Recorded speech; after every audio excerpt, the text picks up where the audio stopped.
ለ300 ዓመት ያክል አካሄዱን ከእግዚአብሔር ጋር አደረገ። እግዚአብሔርን ደስ አሰኘው፣ እግዚአብሔር ወስዶታልና አልተገኘም። ከእግዚአብሔር ጋር አብረው ሰርተዋል የሚባሉት በእምነት የተራመዱ ሰዎች ናቸው። ውሳኔ ይፈልጋል አብረህ ለመኖር። ካራክተርን ማስተካከል ይፈልጋል ከሱ ጋር ለመኖር።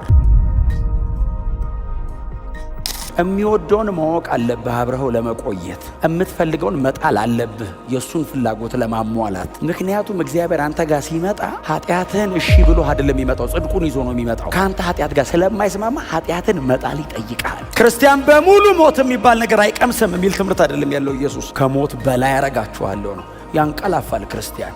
ጳውሎስ፣ ጴጥሮስ አባቶች አንቀላፍተዋል። በሥራ ቧጠ ተግተ ታግለ የሆነግ አታመጣው። በምንድን ነው የምናምነው? በክርስቶስ ኢየሱስ ቀጥሎ በሰራው የመስቀል ሥራ። ሄኖክም አካሄዱን ከእግዚአብሔር ጋር አደረገ። ለ300 ዓመት ያክል አካሄዱን ከእግዚአብሔር ጋር አደረገ። እግዚአብሔርን ደስ አሰኘው፣ እግዚአብሔር ወስዶታልና አልተገኘም ነው የሚለን። በቃ እግዚአብሔር ወስዶታልና አልተገኘም። አሁን አቤልን ሄኖክንና ኖሆን ነው አይደለም እናነሳው? ከጥፋቷ በፊት ብለን የምናነሳቸው በጣም መራጭ ነው የሚመርጠው። አማኝ ብቻ ነው የሚመርጠው። ኗሪ ብዙ ነው ያለው። ያመነ ነው አቴንሽን የሚወስደው። ያመነ ነው በዚህ አይነት መሲያኒክ ላይን ላይ መግባት የሚችለው። ያመነ ነው ከእግዚአብሔር ጋር አብሮ ታሪክ የሚሰራው። እዚህ መጽሐፍ ቅዱስ ውስጥም እድል የሚያገኘው ማለት ነው። ከእግዚአብሔር ጋር አብረው ሰርተዋል የሚባሉት በእምነት የተራመዱ ሰዎች ናቸው። ስለዚህ አቤል ሳክሪፋይስ ኦፍ ፌዝ ነው። የዚህኛው ሰውዬ ደግሞ ወክ ኦፍ ፌዝ ነው። የኖህ ደግሞ ወርክ ኦፍ ፌዝ ነው። ስለዚህ የዕብራውያኑ ጸሐፊ የሚነግረን ሄኖክ ብሎ ሲጀምር ሞትን እንዳያይ ከዚህ ዓለም በእምነት ተወሰደ።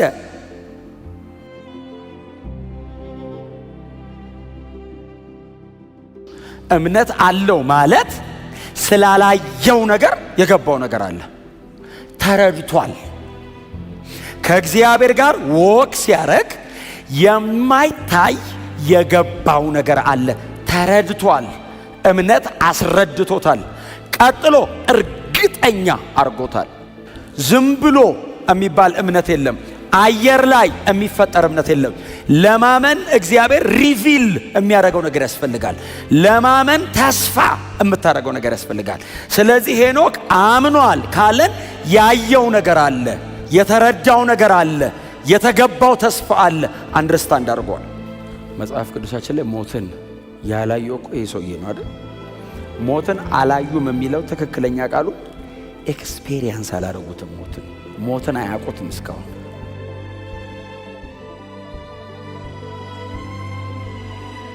አሁን እግዚአብሔርን ለመገናኘትና ለመጠጋት የሚደረግ ጥረት አይደለም። ከእግዚአብሔር ጋር ተጣብቆ መኖር ነው የዚህኛው። ይሄ ወክ እያረገ ነው። አሁን እግዚአብሔርን የሆነ ቀን አግኝቶት እየተለየው አይደለም፣ እየኖረ ነው። ከእግዚአብሔር ጋር እየተራመደ ነው። አቤል እየነገረን ያለው በመካከል መስዋዕት በሚሆን አካል እግዚአብሔር ማዳን ያረጋል የሚል ትምህርትን ያስተማረው። ስለዚህ እግዚአብሔርና ሰው የሚጨባበጡበት እድል ተገኘ። የሄኖክ ደግሞ አደገ እምነቱ። እግዚአብሔርና ሰው የሚጨባበጡበት ብቻ ሳይሆን እግዚአብሔርና ሰው አብረው የሚኖሩበት አባይድ የሚያደርግበት። እጅግ በጣም በኃጢአት በተጨማለቀው በነሱ ዘመን እግዚአብሔር የሰው ልጅ በመፍጠሩ ተጸጸተ የተባለበት ዘመን ነው። ባይዘው ክፋት በጣም ባየለበት ሰዓት ብቻውን ከእግዚአብሔር ጋር ተጣብቆ አካሄዱን ከእግዚአብሔር ጋር አደረገ እና መሬት ላይ ነው ወክ ማድረግ ጀመሩ።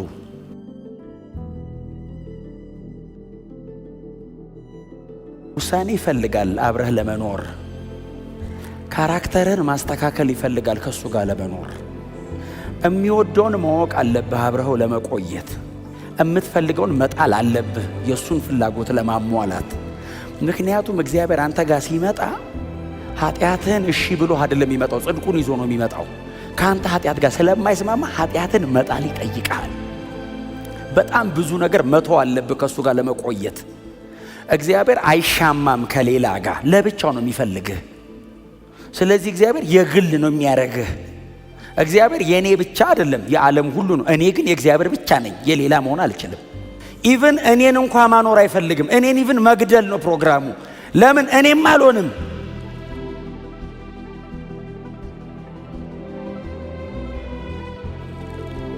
እኔና እግዚአብሔር አብረን እኔ በጣም አበላሻለሁና ሙትና ከብዙ አጣልቶ ለእግዚአብሔር ስል ብለህ ስትመጣ ለእግዚአብሔር ብዬ እንትን ተውኩ ስትል አንተም ራስን ትተው እና በቃ ሙትና እኔ ባንተ ለምን አልኖርም? ያንተንም እኔ ልኑረው እና ሙትና እኔ ባንተ ልኑር። ያኔ አልቲሜት የሆነ ሳቲስፋክሽን ይኖርሃል። ፍጹም እርካታና የነፍስ እረፍት ያለው አንተ በሌለህበት በአንተ ህይወት እግዚአብሔር ሲኖር ነው። ከእግዚአብሔር የሚበልጥ ምንም የለም። ዘላለማችን ነው። በእምነት ከእግዚአብሔር ጋር ይራምዳል። ሄኖክ ጧት ሲነሳ የመጀመሪያ ስራው እግዚአብሔርን ፈልጎ ከእግዚአብሔር ጋር መዋል። የመጀመሪያ ስራው እግዚአብሔር የት ጋር ነህ አለው ሄኖክ። እግዚአብሔር ደግሞ ፈላጊያችን ነው እንኳን ፈልገኑ።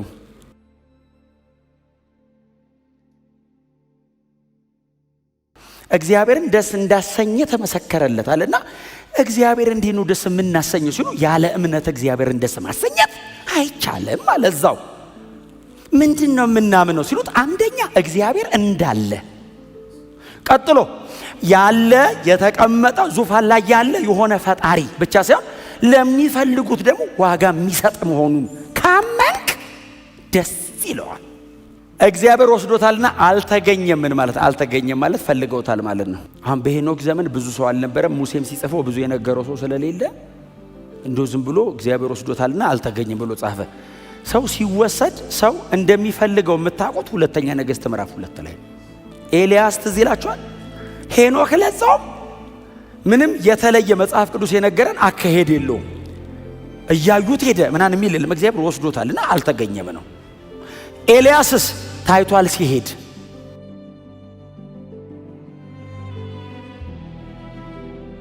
ኤልያስ ትዝ ይላችኋል ሁለተኛ ነገሥት ምዕራፍ 2 ላይ ኤልሳዕና እሱ አብረው ይሄዱ ሊሄድ እንደሆነ አወቀና ካንተ ከመወሰደ በፊት ምን እንዳደርግልህ የምትፈልገው ምንድነው አለ። መሄዴ ነው አሉ። ሄኖክ እንደዚህ ብሎ የሚያዋራው ሰው አልነበረም። በሙሉ ኃጢአተኛ ነው።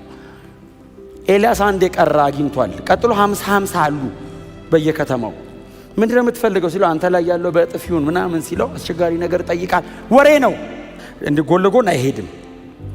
ሪስፔክት ስላለው ኤልያስ ከፊት ኤልሳ ከኋላ ነው የሚሆነው እና ይሄዱ ያለ ምንድነው እንዳደርግልህ የምትፈልገው እያለው ሲሄድ ጌታዬ ኤልያስ እጀስ ተጣቢው ነው። ኤልያስ ማለት አይችልም። ኤልያስ ደግሞ ኤልያስ የምትለው ሰው አይደለም። አታዩ ምንም ያላጠፉ 102 ሰው እኮ ነው በእሳት።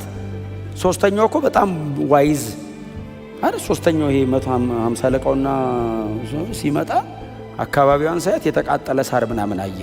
ሁለቱ ሄደው ነው አለ።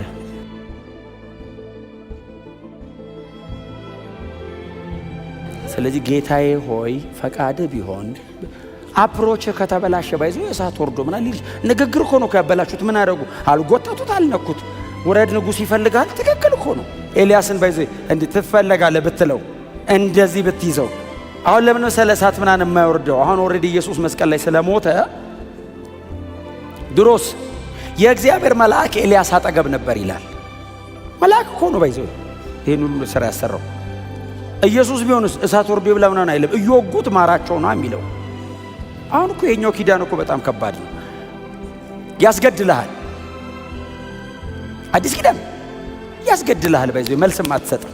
ያኛውስ ገና ጠጋስተለው የእግዚአብሔር መልአክ ይላል። በጣም በትህትና ሲያወራው መልአክ ጠጋብ አይዞ ውረድ አለው። እኔም አለው ችግር ቦታ ቦታ ሲይዛቸዋል። አንተ ውረድ ሂድ፣ እኔም አለው እነሱ አያዩኝም አለው። ኤልያስ እና እሱ ይተያያሉ።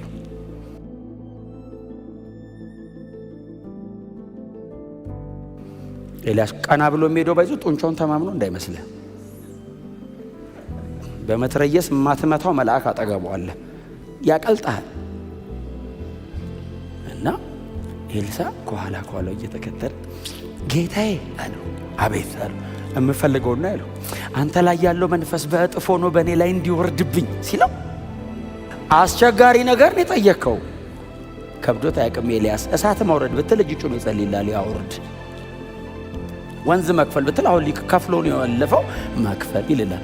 አንተ ላይ ያለው እጥፍ ሲለው ቆሞ አስቸጋሪ ነገር ጠይቀሃል አለውና ይሄን እኔ ላረግልህ አልችልም፣ ካንተ ስወሰድ ብታየኝ ያኔ ይሆነ። ምን ማለት ነው? ከኔ አቅም በላይ ስለሆነ የሚወስደኝ እሱ ይስጥህ አለው።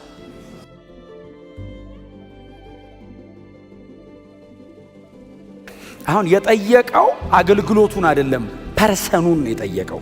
አንተ ላይ ያለው መንፈስ ነው ያለው እንጂ አክቲቪቲ አይደለም የጠየቀው፣ ራሱን ነው የጠየቀው። እግዚአብሔርን እጥፍ ሆኖ በላይ ላይ ይምጣ አለው። ኤልያስ ራሱ አልደረሰም የኤልሳ ጸሎት ጋር። ኤልያስ ራሱ ኤክስፔሪየንስ አድርጎት አያውቅም። የኤልሳ ልመና ብራንድ ነው፣ አዲስ ነው፣ ገና አዲስ ኪዳን ነገር ነው አይደል? እና የቀደመውን ለማስረጀት የመጣ ልጅ ነው። ከዛ ስወሰድ ካዩ ይሆንልሃል አለውና እየሄዱ እያለ ቃል አለ ባይዘው በስማ የነቢያት ማህበር ከወንዙ ማዶ ሆኖ እንደዚህ ብሎ እያሉ ነው ባይዘው እየታየ ነው ሄዶ ሰውየው የእሳት ሰረገላና የእሳት ፈረስ መሃል ገባ ይላል። ተመሳሳይ የግሪክ ቃል ኤሌክሴክሱ ላይ ሄኖክ ሄደ የሚለውና ኤልያስ ተወሰደ የሚለው አንድ አይነት ቃል ስለሆነ የሚጠቀመው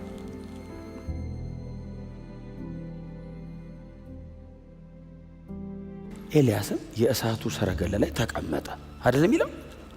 እሳት ያለው ሰረገላ አይደለም፣ በእሳት የተሰራ ሰረገላ ነው። ሲሄድ ስማ ልብሱን ቀዱ፣ ጌታዬ የእስራኤል ሰረገሎችና ፈረሰኞች ብሎ ጮኸ። ከዛ ሄዷል፣ ሰውየው ሄዷል። መጎናጸፊያውን ይዞ ሲመጣ የነቢያት ማህበር ቆሞ ጠበቁት። ቆይ እስቲ ለማንኛውም ቼክ እናድርገው።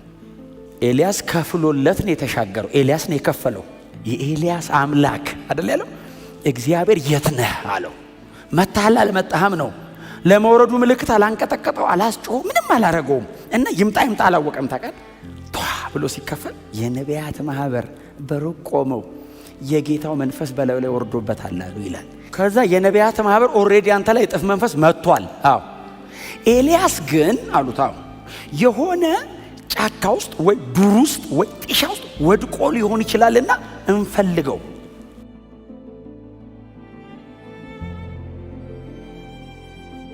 አልተገኘም የሚለው ቃልና ፈልገው አጡት የሚለው ቃል ተመሳሳይ ስለሆነ ሄኖክም ተፈልጓል። ባይዘው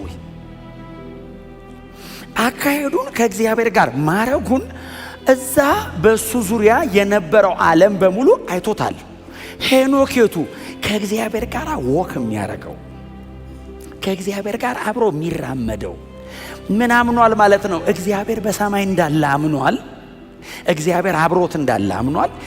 ደግሞ በትጋት አብረውት ለሚሄዱት ደግሞ ዋጋ እንደሚከፍል አምኗል። ስለዚህ እግዚአብሔር ለሄኖክ ለእምነት ጉዞ ሪዋርድ አረገው። ምን ሪዋርድ አረገው? ሞትን ሳይቀም ሰማይ እንዲገባ አረገው። መሬት ላይ የጀመሩትን እርምጃ ሰማይ አብረው ቀጠሉት። የተወሰደበት ምክንያት ምንድን ነው? ለምን እግዚአብሔር ወሰደው? አዳልቷል? አላዳላም። እግዚአብሔርን ደስ አሰኝቶታል።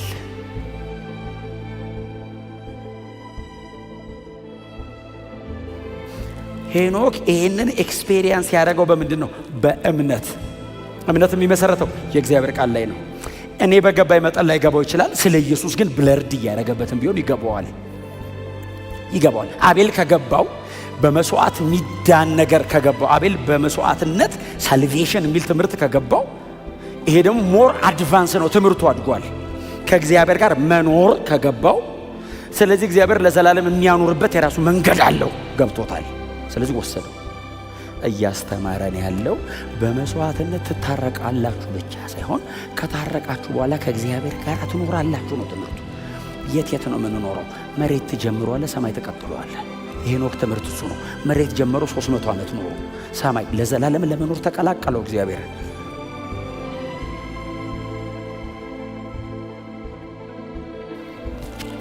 ክርስቲያን በሙሉ ሞት የሚባል ነገር አይቀምስም የሚል ትምህርት አይደለም ያለው ኢየሱስ። ከሞት በላይ ያረጋችኋለሁ ነው። ያንቀላፋል ክርስቲያን። ጳውሎስ፣ ጴጥሮስ አባቶች አንቀላፍተዋል። እኛም ጌታ ካልመጣ፣ በእኛ ዘመን ካልመጣ እናንቀላፋለን። ወንጌል ይቀጥላል። ጌታ ኢየሱስ ልክ በሚመጣበት ቅጽበት ከአራቱም አቅጣጫ ቅዱሳን መላእክት ከሞት የሚነሱትን የተዋረደው ስጋቸው የእርሱን ክብሩ ስጋ እስኪመስል የሚለወጡትን ደቀ መዛሙርት ከምድር አራቱም አቅጣጫ ይሰበስቡናል። ሞትን ላናይ፣ ሞትን ላንቀምስ፣ ከሞት በላይ በሆነ ሕይወት ለዘላለም ልንኖር እንቀላቀለዋለን።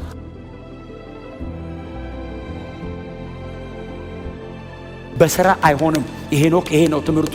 በእምነት ነው። በሥራ ቧጠ ተግተ ታግለ የሆነ አታመጣው። በምንድን ነው የምናምነው? በክርስቶስ ኢየሱስ ቀጥሎ በሰራው የመስቀል ሥራ። በዚህ እናምናለን። እግዚአብሔር ለዘላለም ክብር ያበቃናል።